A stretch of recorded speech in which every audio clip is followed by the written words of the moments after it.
Today we're going to learn how to construct the Loomis Head, and then how to use an exercise sheet to mentally work our brains out and improve our internal 3D rendering engines over time. Think of it like a workout you can do 3 times a week to quickly improve this spatial area of your brain and also help in everything from figure invention to portraits and even storyboards.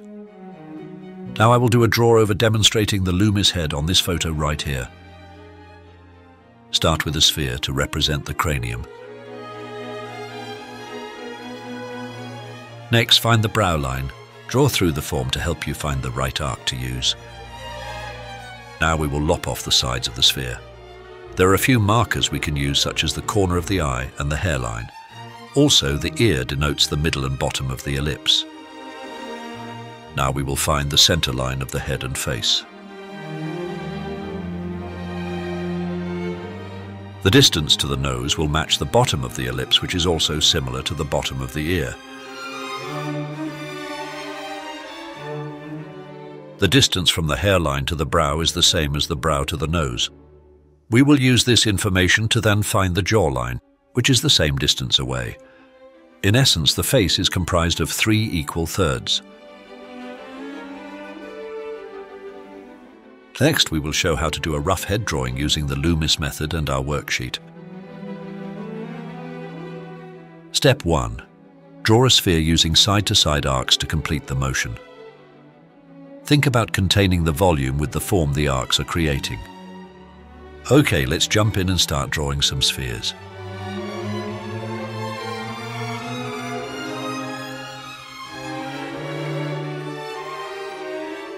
Try not to draw from your wrist, but more from your shoulder.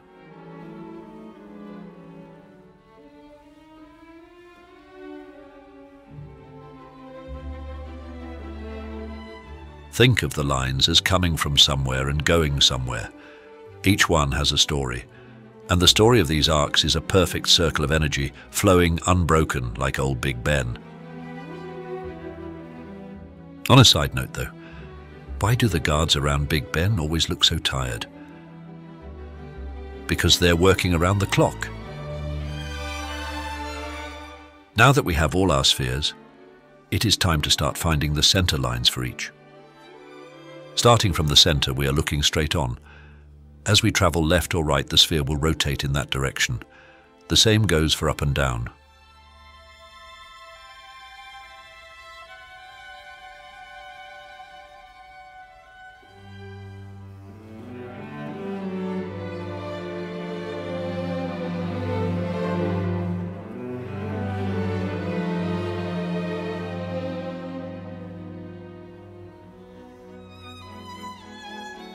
Don't be afraid to make a mistake. The goal is not to be perfect, but to understand how to rotate forms properly, in space. Remember to draw through to find the correct arc to use. Think of the lines wrapping around the forms. Feel the 3D nature of the object. Trust your gut and keep trying until it feels right to you. This is where growth happens.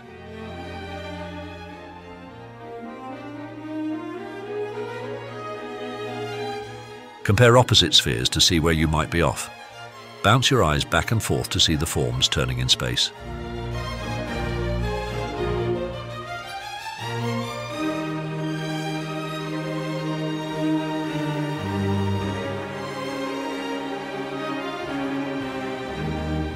When you are satisfied that you have corrected all the errors you can see, perform a draw over to check what directions the forms are pointing.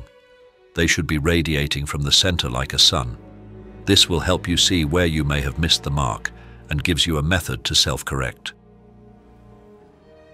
Now let's place the ellipses on the side of the sphere to give a corner to the cranium. The ellipses runs about 2/3 the way to the top and bottom of the sphere.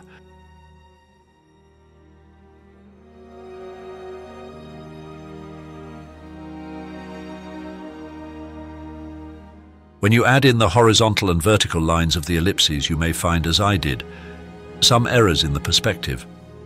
Those 2 lines tell a vast story of where the form is in space and in which direction it is oriented. You can see the horizontal lines of the ellipses correspond directly to the self-check draw-over we did. All those lines should also be radiating from the center like a sun. I am shading in the forms for clarity, both to the viewer and myself. I find when I paint more in a brush manner I can feel the solidity and weight of the form better, and often fill in some gaps my previous steps may have missed. You can see on the exercise sheet I have used arrows to symbolically label how the forms should be rotated in space. They will be handy for your mind's 3D rendering engine when you are trying to turn the forms in your head.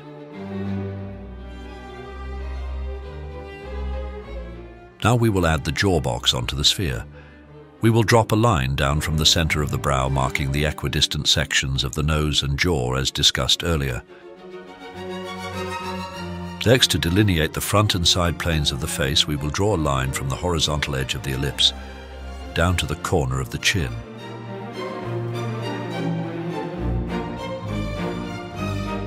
I quickly paint in the forms only for the sake of clarity. You do not need to do this.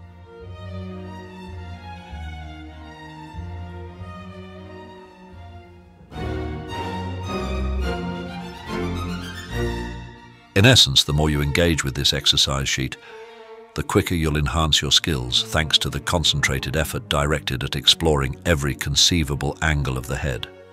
Additionally, this practice will refine your ability to draw spheres and ellipses with greater precision. You can find a link to the exercise sheet in the description of this video or at www.alfieberger.com. Embarking on the artistic journey of drawing requires a steadfast dedication and an unwavering work ethic. As you immerse yourself in the discipline, diligently practicing day after day, you'll notice not only a refinement in your skills, but a profound internal growth. Over time, this dedicated endeavor becomes more than a pursuit of external success. It transforms into a quest for self-mastery. Each stroke of your pencil not only brings you closer to perfection in your craft, but also unveils layers of self-awareness and personal evolution. The road may be long and demanding, yet the rewards are boundless. Through relentless practice and self-reflection, you'll find that the act of drawing nurtures a deep-seated resilience and a profound understanding of oneself, propelling you towards not just artistic excellence, but a richly rewarding journey of self-discovery and mastery.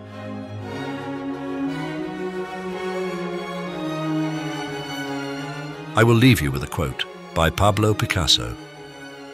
"I am always doing that which I cannot do, in order that I may learn how to do it." Thank you for watching.